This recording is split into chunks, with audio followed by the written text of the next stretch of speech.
Oh, the poor Bears. Chicago has been a complete mess since its Week 7 bye. Vibes were good. The Bears won 3 straight heading into the break and were 4-2. They have now lost 4 straight out of the bye with 2 horrendous offensive performances and 2 insane losses on the final play of the game. The Commanders' Hail Mary was about as crazy as it gets. Chicago led, and if it weren't for a Jaden Daniels miracle to Noah Brown, it's a Bears win. 2 weeks later, it was Carl Brooks who blocked a 56-yard Cairo Santos field goal. 2 heartbreakers. But the reality is, the Bears, and specifically Caleb Williams, haven't been the same since the bye. The Bears played the Commanders in Week 8. It was a super hyped up matchup. The number 1 pick versus number 2. Jaden was on a heater and playing like a top quarterback, but there were a lot of questions about his health and whether he'd play or not. It might have taken away some of the steam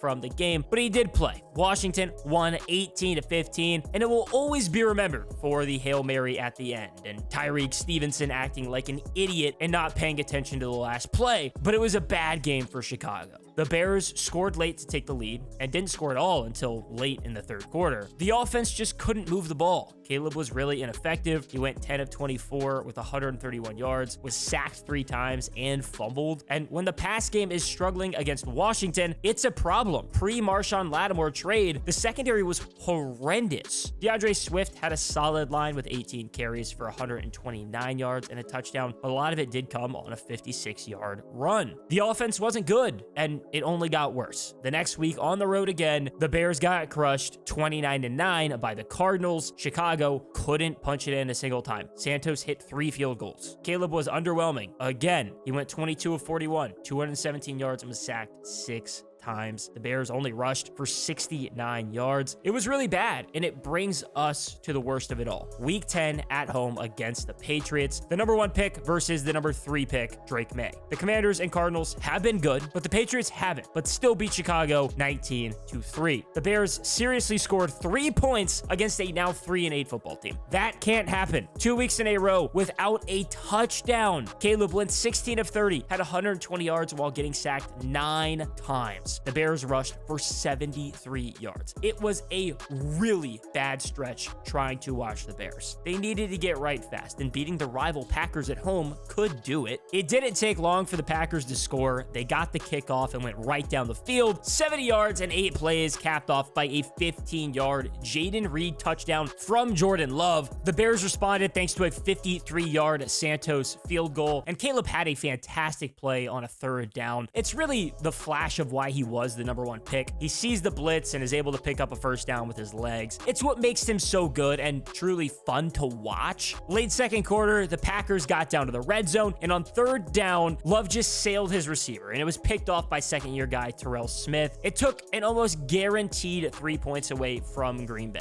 The Bears were able to put together a brutal 13-play, 76-yard drive over 5 minutes and 42 seconds. Caleb had another great 3rd down escape for a first. Chicago scored on a Roschon Johnson punch-in to go up 10-7 at the half. The Bears got the ball to start the 3rd quarter and had a good drive, including a big 4th down pickup on a Caleb pass to Roschon, but had to settle for a 27-yard Santos field goal. The Packers immediately responded. They went 70 yards in 6 plays. Josh Jacobs scored from 7 yards out to take the lead, and the Bears responded with another long drive, and Swift just took over. He's been so good. He took a toss play, got a few good blocks, and is so dangerous in open field. He went 39 yards for a touchdown, and the Bears went up 19-14. Green Bay almost took the lead back. Jordan Love had a deep ball to Christian Watson to get near the goal line, but the Packers just couldn't score. They turned it over on downs after Love was tackled short. Green Bay was able to force a Bears punt. And again, it was a big Watson play. He made a diving catch and wasn't touched. He got up and ran to put the Packers in business. With 2 minutes, 59 seconds remaining, Jordan Love scored on a QB sneak. The Packers didn't get the 2-point conversion, but led 20-19.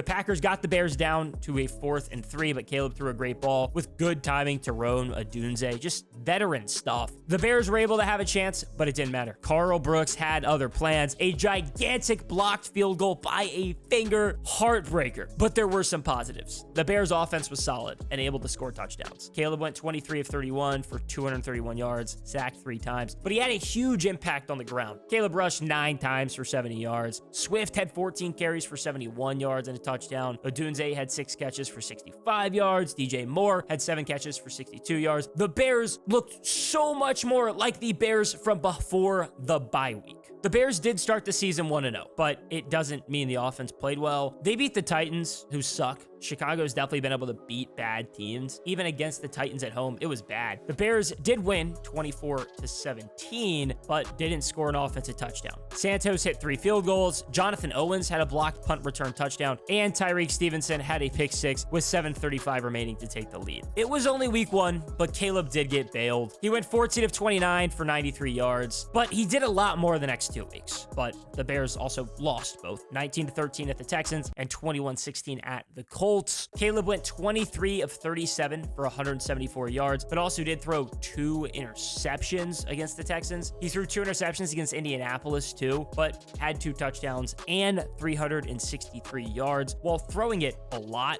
I mean, he went 33 of 52. So the Bears were 1-2, but they got hot. Chicago won 3 straight, all at home. 24-18 over the Rams, 36-10 over the Panthers, and 35-16 over the Jaguars. Admittedly, that's a banged up team and then maybe the 2 worst teams in the league, but surely it helps Caleb with his confidence. He went 17 of 23 for 157 yards and a touchdown against the Rams, 20 for 29 for 304 yards and 2 touchdowns against the Panthers, and 23 of 29 for 226 yards, 4 touchdowns, an interception, and 56 rushing yards against the Jaguars. The vibes are high heading into the bye, but it all crumbled pretty fast. For Caleb Williams, it's about development right now. He is a rookie. He doesn't need to be amazing already. It's okay. The situation around him matters so much, and firing offensive coordinator Shane Waldron hopefully will help. The Bears offense was better with Thomas Brown calling the plays. He was the passing game coordinator previously and was for the Panthers last season. He spent a lot of time under Sean McVay, so you have to like his experience. Waldron is gone now. The question turns to how long Matt Eberflus can hang around, and if he makes it past this season. It's only year 3, and Chicago has improved. 2022 is rough. The Bears went 3-14. They went 7-10 last season and were better. At 4-6 now, I still think Chicago will at least match the 7-game win total, but the key is still the development of Caleb Williams. Eberflus inherited Justin Fields. He wasn't his guy. It hasn't been pretty at times, but to fire him after 1 season with a rookie quarterback might just be too soon. A lot of the rookie quarterback talk has just been hijacked by Jayden Daniels and even Bo Nix. Jayden's been great. Bo's really finding his way playing for Sean Payton on the Broncos. All 3 have had issues to make it tough as a rookie. There was so much talk about how Caleb Williams was entering a perfect situation in Chicago, and it was so stupid to say that. The offensive line hasn't been good, but he also has really good weapons and a good defense. The situation could be better, but it's hard to vast his situation too much, especially when Jayden Daniels doesn't have very good weapons past Terry McLaurin. And Bo Nix is doing a lot with bad weapons and at least has a good offensive line. Drake May is showing flashes, and he has a bad offensive line and weapons. It's so hard to compare, but the reality is Caleb Williams hasn't lived up to early expectations.